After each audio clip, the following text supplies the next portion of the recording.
Salamat sa buhay. Salamat sa hihina. Salamat sa panibagong araw. Thank you, Lord. Napakasarap na salamat sa iyo. Napakasarap na makakilangin ng parang pamilya ang magbigay karangalan sa pangalan mo na wala sa aming kasi.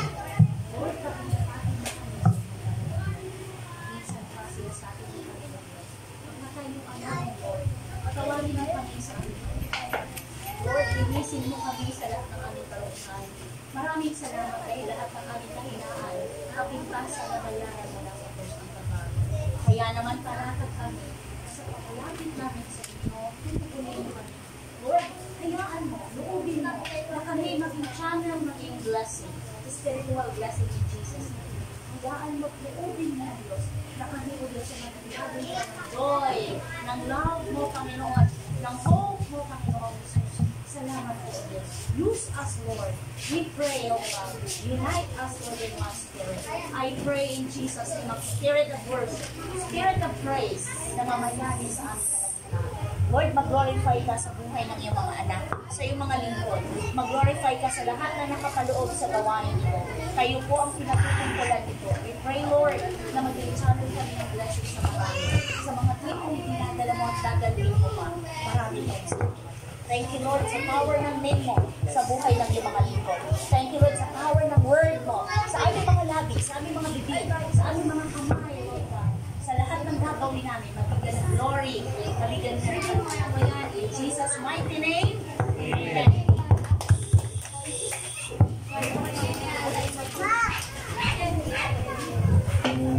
Magpuri sa ating Panginoon. Amen!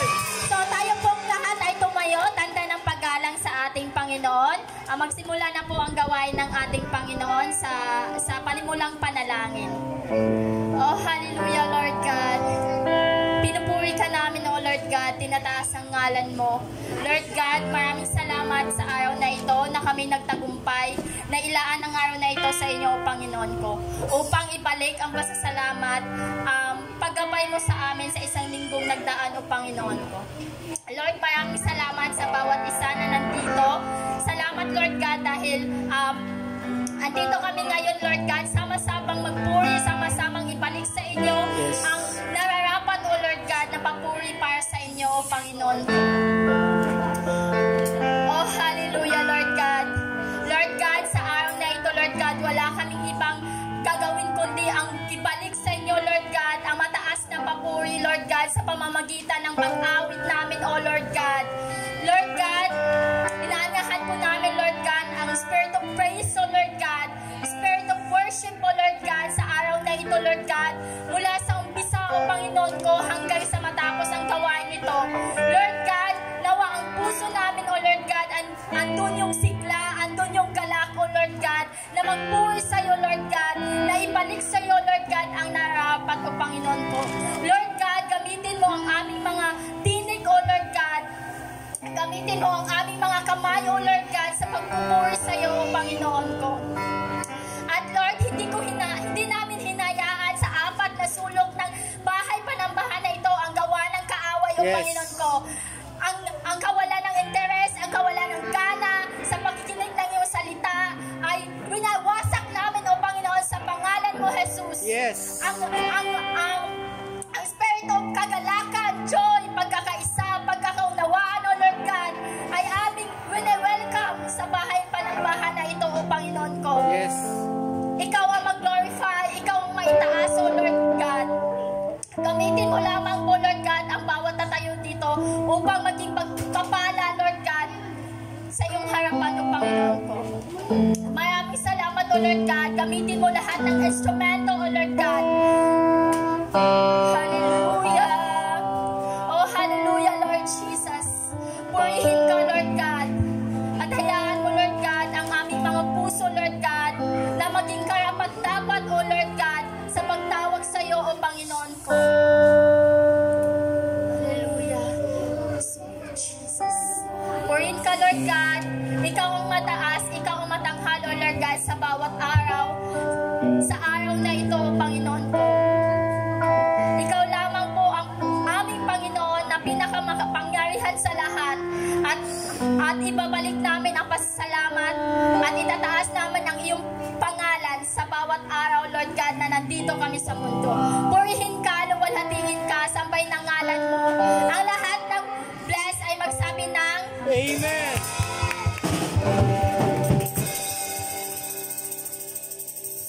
Amen. Handa na po bang magpuri ang bawat isa sa atin? Amen. Handang-handa na po. Ako po ay nagpapasalamat sa Panginoon na muli po kayong makakasama na magpuri sa ating Panginoon at magbigay ng pasasalamat. Dahil nararapat lang po nating papurihan at pasalamatan ng Panginoon sa kabutihan niya sa araw-araw, sa kapangyarihan niya na patuloy na nararanasan natin sa buhay natin. Bagamat maraming mga problema, maraming mga bagay na dapat na tayong sumuko. Pero thank you Lord kasi andito tayo magkakasama muli na magpapasalamat sa ating Panginoon. Mga kapatid, tayo po umawit sa ating Panginoon. Isang awit na sumisimbolo sa pagbibigay natin ng buong puso natin sa Panginoon dahil wala po tayong ibang pwedeng ialay sa Kanya kung hindi ang sarili natin. Mga kapatid, tayo po umawit. I give you my heart. This is my desire to honor you,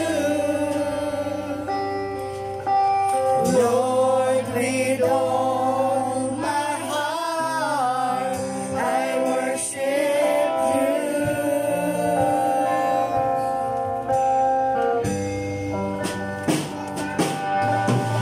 All I have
118, verse 24 to 29.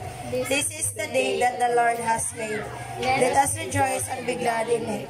Save us, we pray, O Lord. O Lord, we pray, give us success. Blessed is he who comes in the name of the Lord. We bless you from the house of the Lord.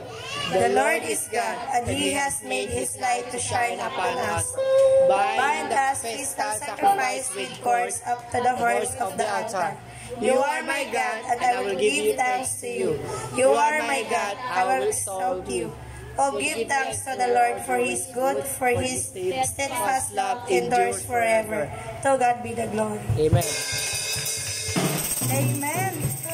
So ito po yung araw na ginawa ng Diyos para magpasalamat tayo. Amen po ba? Mga bata, tumayo po tayo. Tayo po iaawit sa ating Panginoon. Magbibigay tayo ng pasasalamat. Huwag po nating hayaan na yung mga bato sa paligid natin yung magpuri sa ating Panginoon dahil higit tayong blessed sa lahat. Amen po? Naniniwala po ba ang bawat isa na blessed tayong lahat? Ang hina naman. Okay, sige po. Tayo po ay magpupuri sa ating Panginoon.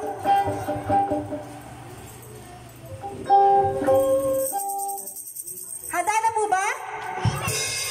Okay, sige. Chinek ko lang kasi baka mamaya nakatulog na po tayo. Sige po, aawit po tayo sa ating Panginoon. This is the day that the Lord has made.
namin at pinapupurihan, Lord. Salamat po sa araw na to.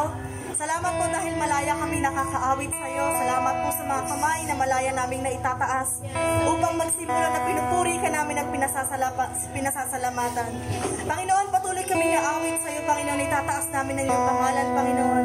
Dahil nararapat kang sambahin at papurihan, pasalamatan sa lahat ng bagay na nararanasan namin sa araw-araw, sa kabutihan mo, Panginoon, sa pagmamahal mo sa amin, Panginoon. Patuloy kaming magpapasalamat sa iyo sa pamamagitan ng mga awitin, Panginoon.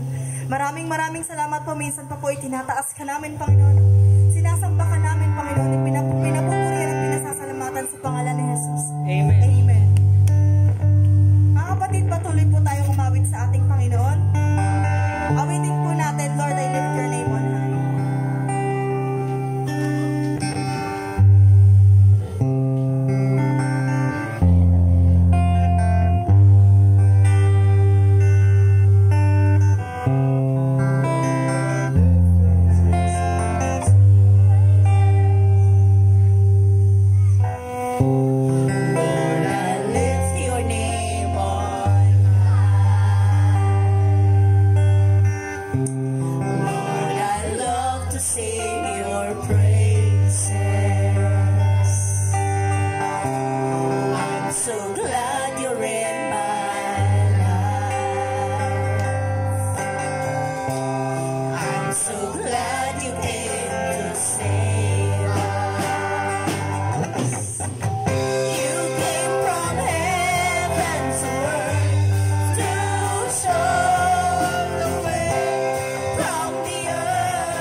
salamat, Panginoon, sa pagmamahal mo sa amin.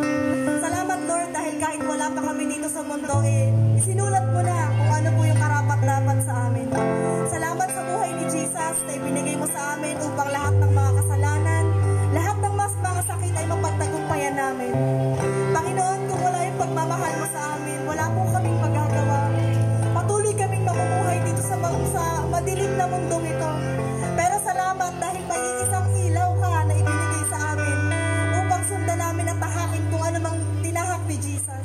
Ama, tulungan mo kami sa araw-araw. Tulungan mo po kami na maging sapit kami sa pagbabalik ni Jesus upang makasama ka namin ng harapan. Upang makita namin, makapiling ka namin. Dahil excited kami, Panginoon, na papurihan ka sa personal. Papurihan ka ng harapan, Panginoon. Excited kami, Panginoon, na makasama ka. Excited kami, Panginoon, na ipadama sa iyo lalo ang pagmamahal namin. Dahil kahit hindi kami karapat-dapat, Panginoon, ay patuloy mo kaming pinagtagumpay sa lahat ng merong pait dito sa mundo. Panginoon, patuloy ka naming sasambahin sa gawain ito. Patuloy ka naming itataas. Patuloy ka naming, Panginoon, papupurihan at itatanghal sa buhay ng bawat isa sa amin. Ikaw ang patuloy na manguna sa lahat ng gawain na meron kami dito sa church, Panginoon. Ikaw din po ang magpala sa lahat ng tatayo dito sa harapan, na lahat ng lalabas sa kanilang mga bibig ay magiging pagpapala, Panginoon. Magiging kalakasan ng mga spiritual na nanghihina na saan namin, Panginoon. Maraming salamat, Lord. Pinupuri ka namin at pinasasalamatan. Sa pangalan ni Jesus. Amen. Napagod po yata yung mga bata na magpuri sa Panginoon. Tayo, magkakamayan pa tayo, magkakamustahan pa tayo. Babatiin pa po natin ang bawat isa, ipaparamdam natin yung pagmamahal natin. Awitin po natin, I love to be in your presence. Love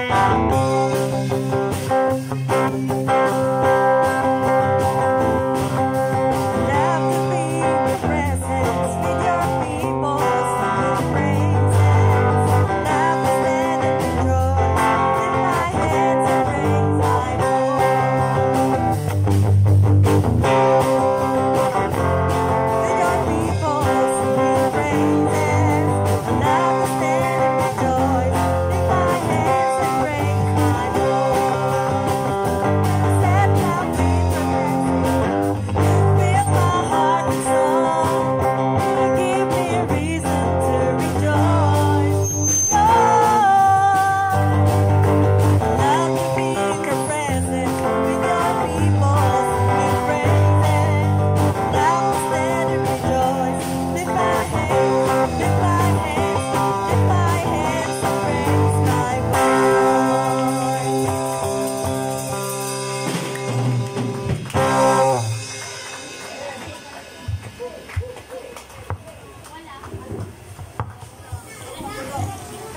So simulan ko na po, ako na po mag-umpisa. So ito ay isang privilege sa atin na may verse sa harap, tapos babasahin nyo, tapos i-explain nyo. Isahin po itong way sa paglago natin sa salita ng Panginoon. Okay, babasahin ko po. Sa awit 139:16. Ako'y iyong nakita na hindi pa man sinilang, batid mo kung ilang taon ang haba ng aking buhay. Pagkat ito'y nakatitik sa aklat mo na talaan. Matagal ng balangkas mong ikaw lamang ang may alam. Nahirapan ako sa Tagalog para po sa akin po,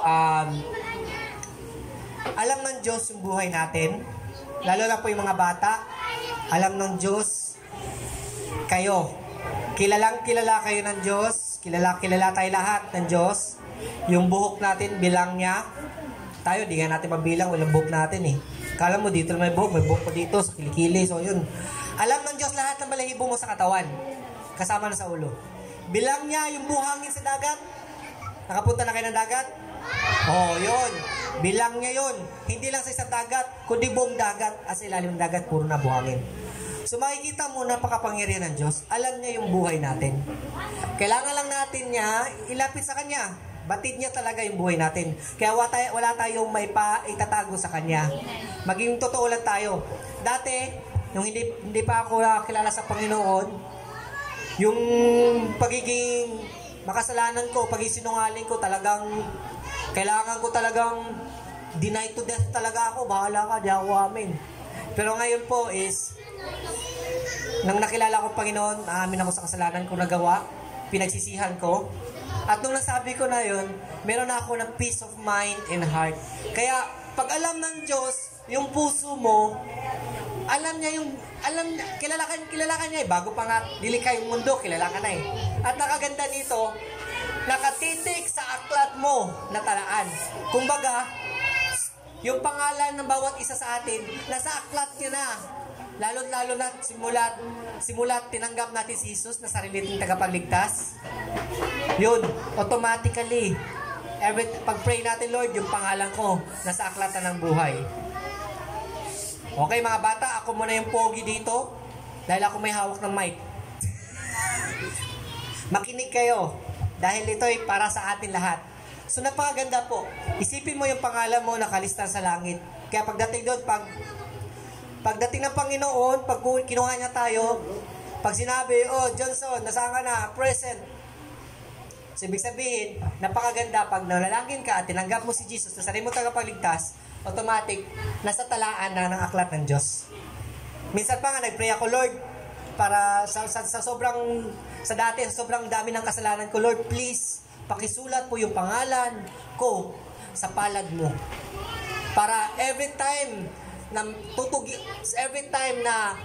tinuturo ako ni Satanas, nandyan yung pangalan mo, oops, dito si Johnson sa palad ko, so wag nyo siyang galawin.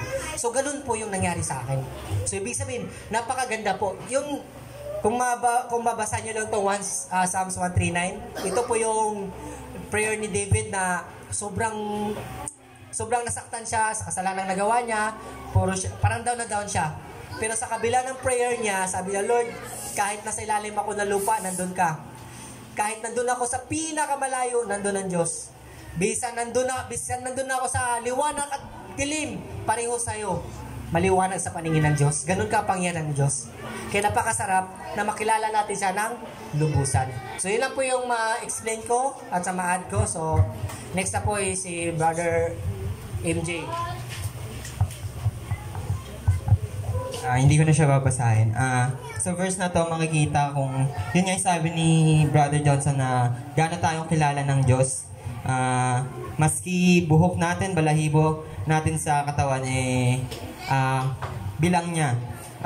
Walang sino mang manghuhula or kahit sinong taong nakakaalam ng para sa'yo or nakakilala sa'yo, kundi ang Diyos lang. Yun lang.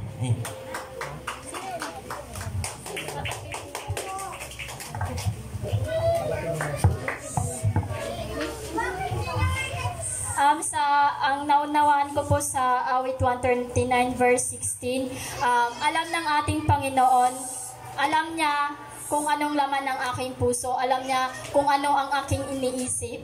Kasi batid niya ang lahat na anumang ginagawa natin, yung mga thoughts natin na hindi pa man natin nagagawa, yung mga plano natin, mga decision natin, alam na ng Panginoon. At alam niya kung hanggang saan ang aking buhay. Si Jesus lamang po ang nakakaalam nun. Ni isang tao walang makakabatid sa kung hanggang saan ang buhay mo. So, doon po sa nabasa ko, nag-search po ako doon. Sabi nga, diba, our God is omnipotent and omniscient. Omnipotentness yung Panginoon po natin is God is all power. Yung power ng ating Panginoon has no limitation. Then yung omniscient naman po is yung God is all knowing. So kumbaga, alam ng ating Panginoon lahat ng ating ginagawa. Wala tayong maiililihim sa ating Panginoon dahil alam niya yung past mo, alam niya yung present mo, at alam ni Lord yung future na mangyayari sa buhay mo. Kaya wala tayong mailihim sa ating Panginoon. Yun lamang po, to God be the glory. Amen. Langga ng bayan.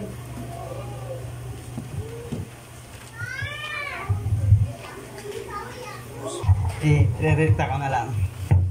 Bago tayo pinanganak ng Panginoon na alam niya na lahat. Kilala niya ako. Yan lang. Amen.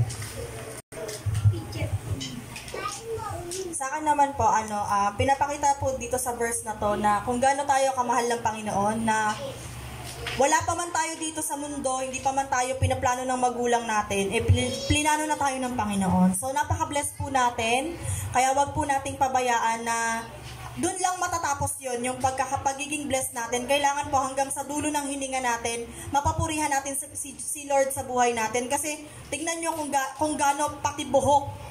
Ikaw nga, gantong buhok pa lang, di mo na mabilang, di ba?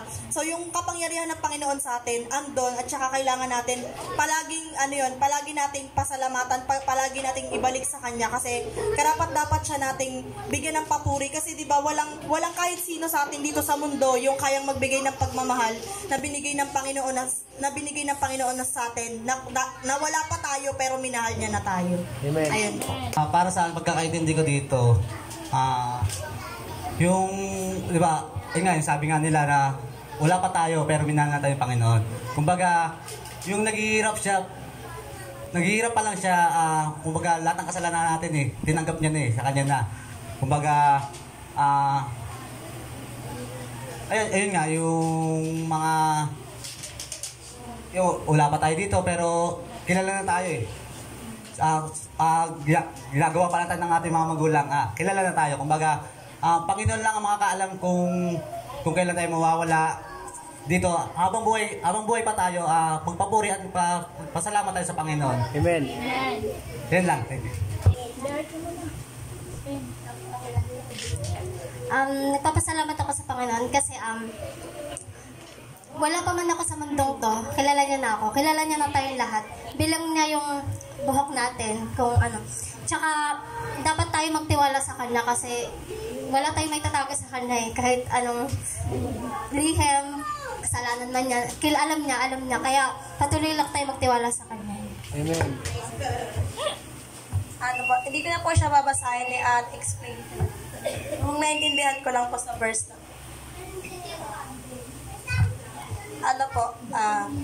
Yung hindi pa man tayo isinilang sa mundong ito, alam na ng Panginoon kung hanggang saan yung natin, yung buhay natin at kung ano magiging buhay natin sa past, sa present, tsaka sa future natin. Alam ng Panginoon ng lahat ng mangyayari.